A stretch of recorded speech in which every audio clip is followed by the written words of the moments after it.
પહાડો ગણવામાં આવશે અને 100 મીટરથી નીચેના અને પહાડો ગણવામાં નહીં આવશે અને આવનારા દિવસોમાં એ પહાડોને વિકાસના નામે, રોડ રસ્તાના નામે, ખાણ ખનીજોને આપવામાં આવશે અને ખનન કરવા તરફ લઈ જવામાં આવશે.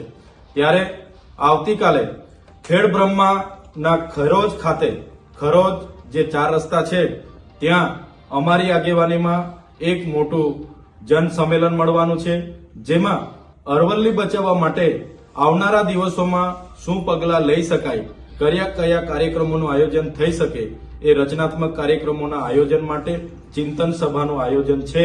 ત્યારે આવતીકાલે અમે ત્યાં પહોંચવાના છે અને હજારો લોકો ત્યાં ઉપસ્થિત હશે અને અરવલ્લી બચાવવા માટે અમે સરકારને અનુમોદન આપીશું અને બધા જ લોકો સાથે મળીને અરવલ્લી એ પહાડીઓને, એ પર્યાવરણને, જંગલ, નદીઓને કઈ રીતના બચાવવાના એ દિશામાં આવતીકાલે અમે ભેગા થઈને એ દિશા અમે નક્કી કરીશું.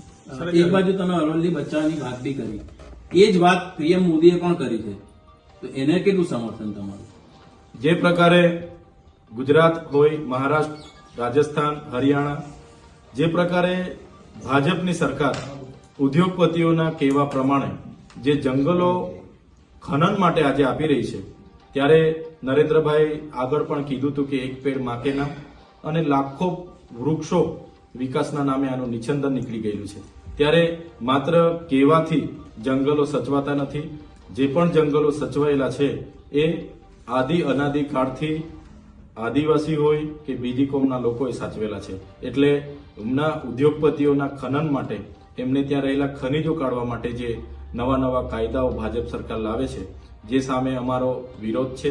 અને અરવલ્લીની આ પહાડીઓ હોય કે ગુજરાતનું આ જંગલ હોય, બચાવવા માટે અમારે જ્યાં પણ લડવું પડશે અમે લોકોને સાથે રાખીને લડીશું.